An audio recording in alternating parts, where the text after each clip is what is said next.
असं आहे की अतिशय आनंदाची गोष्ट आहे की काँग्रेस पक्षाने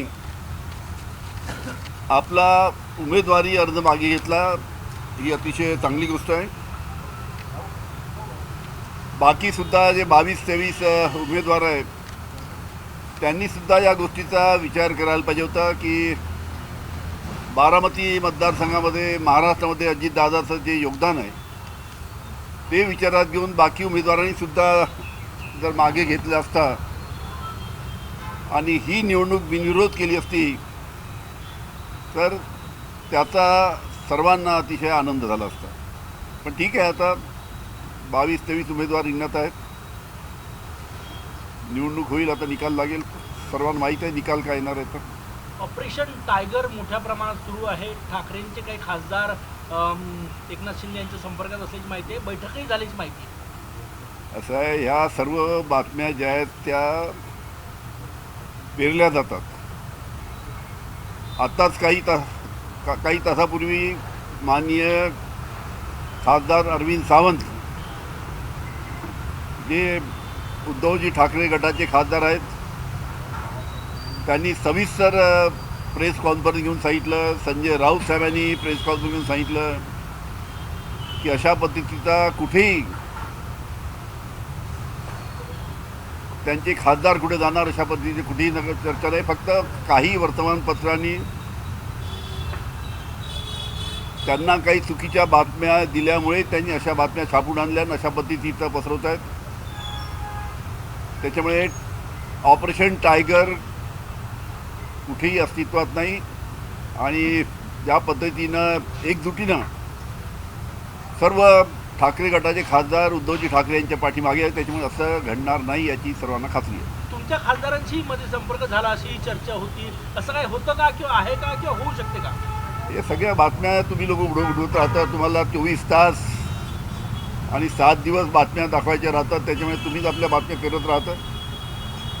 आमच्याही खासदाराचं कुठेही नाही आणि उद्धव ठाकरेंच्याही खासदाराचं कुठे नाही. कारण की ज्या पद्धतीनं या 2-3 वर्षामध्ये महाराष्ट्रामध्ये फोडाफोडीचं राजकारण झालं आहे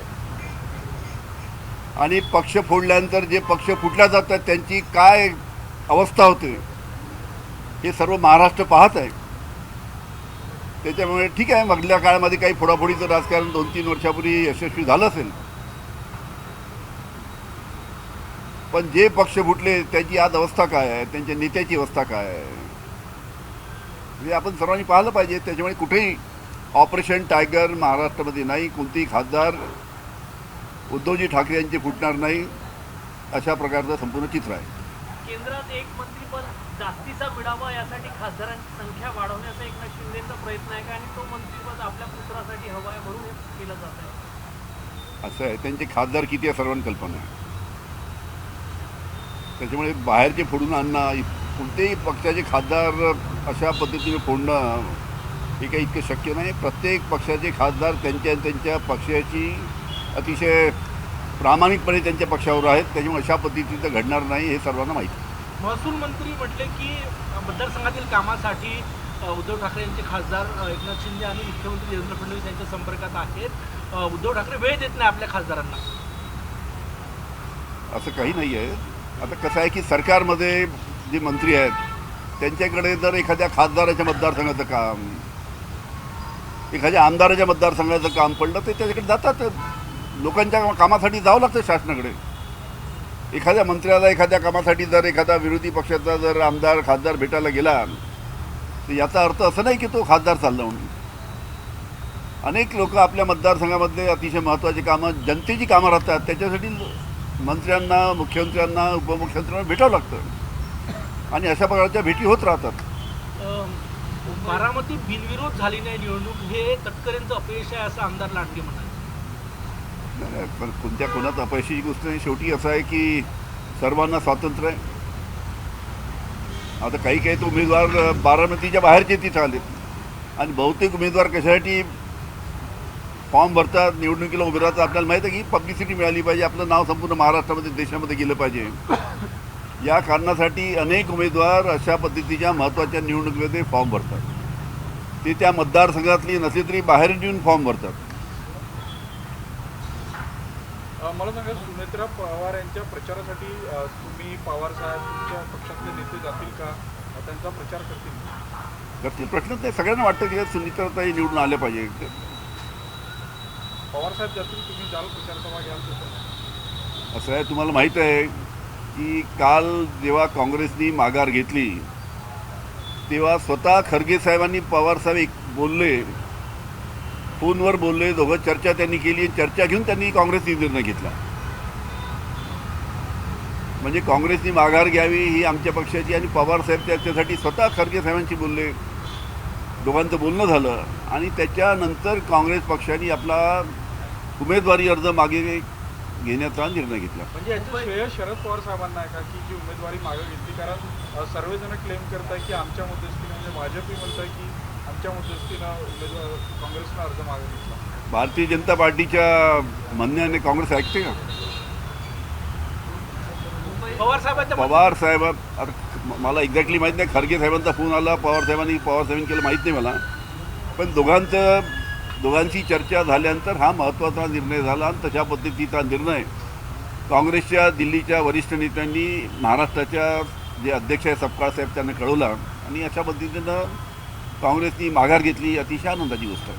तुम्ही आज एका महिलेच्या घरी जाणार आहे, काल घर पाडलं, त्याचं काय विषय प्रकरण काय आहे? 2 मिनिट. ए उज्ज्वल, तोपर्यंत मुंबईचा तोपर्यंत एक दुसरा प्रश्न असा आहे. बाई, एवढं देत कागदावर 4-2 नावं लिहून दे फक्त.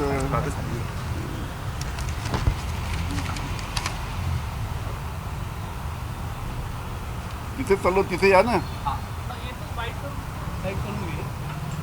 तोपर्यंत दुसरा एक प्रश्न असा म्हणजे माहिती आहे, मुंबईमध्ये आज मुख्यमंत्री देवेंद्र फडणवीस हे अत्यंत महत्त्वाच्या गृहनिर्माण विभागाच्या बैठका घेत आहेत. भाडे तत्वावरती घरं SRA, त्याच्यात गृहनिर्माण विभागाचे मंत्री एकनाथ शिंदेच उपस्थित राहणार नाही आहे, तर ते तरे गावात आहे. सरकारमध्ये काही आलबेल दिसतंय का तुम्हाला? तुम्हाला काय वाटतं? आम्हाला तुम्ही राजकारणी तुम्ही आहे. कोणती बैठक घेताना त्या खात्याचा मंत्री उपस्थित असणं ठीक आहे, मुख्यमंत्रीला सर्व अधिकार राहतात, त्यामध्ये काही दुमत नाही. पण महत्त्वाची बैठक असताना, एखाद्या खात्याची असताना त्या खात्याचा मंत्री असला पाहिजे, आणि अशा पद्धतीचं सर्व याचं पालन करतात. आता काय झालं ते मुख्यमंत्री का येऊ शकले नाही, काय नाही मला माहीत नाही.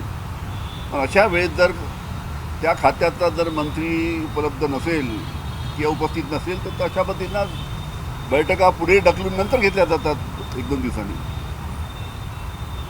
आता त्यांच्यामुळे यांचा तुम्ही जो प्रश्न विचारला, आता त्यांनाच विचारलं पाहिजे की आलबेल आहे की काही चालू आहे, धुसफूस चालू आहे. महिलेचं घर पाडलं काल, एक- पोलिसांनी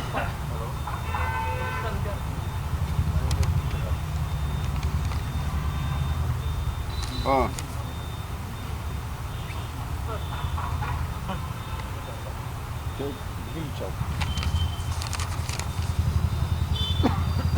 सर, एका महिलेचं घर जे आहे ते पाडलं काल पोलीस कर्मचाऱ्यांनी.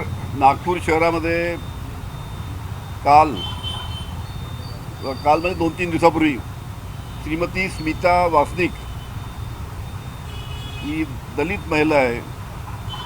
तिचं एका पोलीस कर्मचारी, नागपूरच्या एका पोलीस कर्मचाऱ्यांनी, त्याचं नाव आहे पोलीस अंमलदार श्री अजित घुले. या अजित घुले या पोलिसांनी त्या महिलेचं घर पाडलं. तिथे स्वतः बुलडोझर घेऊन गेला, बाउन्सर घेऊन गेलेत. बाउन्सर घेऊन त्या स्मिता वासनिक यांना आणि त्यांच्या परिवाराला मारहाण केली. स्मिता वासनिकची जे सासू आहे त्या बिचाऱ्या 90-95 वर्षाच्या आहेत, त्यांना मारहाण झाली. आणि अशा पद्धतीनं पोलिसच जर कायदा हातात घेत असेल आणि अशा पद्धतीने कारवाई करत असेल, तर याची दखल नक्कीच नागपूरचे पोलीस कमिशनर घेतील. आम्ही त्यांना आज रितसर अशी तक्रार करतो आहे. मी स्वतः त्यांना तक्रार पाठवणार आहे, आणि मला खात्री आहे की पोलीस आयुक्त नागपूर या बाबतीची गंभीर दखल घेऊन श्री अजित घुले हे जे पोलीस कर्मचारी आहेत यांच्यावर नियमानुसार कारवाई करतील. काल मुंबई उच्च न्यायालयाने जे आहे ते EVMच्या तपासणीला जी आहे ती मंजुरी दिलेली आहे. जसं पहिल्यांदा EVMच्या बाबतीत न्यायालयानं असा निर्णय दिला आहे. तुम्ही कशा अर्थानं पाहता? चांगलं आहे, न्यायालय याच्यामध्ये हस्तक्षेप करत आहे. कारण की सर्व देशाला माहीत आहे, जगाला माहीत आहे की EVM हे सेफ नाही आहे, याच्यामध्ये मॅनिप्युलेशन केल्या जाऊ शकतं. हे सर्व देशाला नाही, सगळ्या जगाला माहीत आहे. अनेक तज्ज्ञ लोकांनी याच्या बाबतीत अनेकदा बोललेले आहेत. पण भारतामध्ये राजकीय दबावाखाली इलेक्शन कमिशन आहे. हे इलेक्शन कमिशन कशा पद्धतीनं राजकीय दबावाखाली काम करते याची आपल्याला कल्पना आहे. तुमच्या वेस्ट बेंगॉलमध्ये कशा पद्धतीचं आता तिथं राजकारण चालू आहे, कशा पद्धतीनं त्या ठिकाणी इलेक्शन कमिशन कशा पद्धतीनं हस्तक्षेप करते पाहत आहे. आणि त्याच्यामुळे नक्कीच न्यायालयाने जर याच्यामध्ये पुढाकार घेऊन जर काही ऑब्झर्वेशन त्यांनी दिले असतील तर त्याचं आम्ही स्वागत करतो. बस सर, एक प्रश्न असा आहे, सावनेरमध्ये DNA कॉरिडॉर येतोय, डिफेन्स न्यूक्लिअर एरोस्पेस, यासाठी 6,725 एकर भूसंपादनासाठी सरकारनं मंजुरी दिली आहे. लवकरच भूसंपादन होईल. याच्यात डिफेन्स पक्ष अत्यंत महत्त्वाचा आहे, डिफेन्स न्यूक्लिअर एरोस्पेस. तुम्ही विरोधक म्हणून, परिसरातले नेते म्हणून या सगळ्या निर्णयाकडे कसं बघता? कसं आहे, याच्याबद्दल संपूर्ण माहिती मला घ्यायची आहे. आणि काय प्रकल्प आहे, काय नाही, डिफेन्सचा काय प्रोजेक्ट येणार आहे, त्याच्याबद्दल सर्व संपूर्ण माहिती घेऊन त्यावर सविस्तरपणे मी बोलेन. याच ठिकाणी गेलचा एक प्रोजेक्ट येतोय, पाईपलाईन येतोय, अमोनियम नायट्रेट खतांसाठी आणि स्फोटकांसाठी दोन्हींसाठी वापरणार आहे. त्यामुळे हे जे कॉरिडॉर बनतंय, आता सोलारकडे 5,000 एकर जमीन आहे, 6,725 एकर हा प्रोजेक्ट येतोय. विरोधक म्हणून स्वागत करणार का काही आक्षेप तुमच्या मनात काही आहे? कसं आहे, मधात जी पाईपलाईन टाकत होते ती गॅसची पाईपलाईन होती.